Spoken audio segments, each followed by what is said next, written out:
சொல்லுவது கஷ்டமா பொத்தி பொத்தி வச்சதென்ன என்னென்னவோ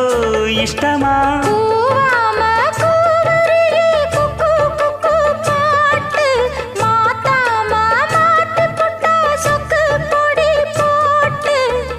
யாரிடத்தில் உன் மனசு போச்சு நூலை போல உன் உடம்பு ஆச்சு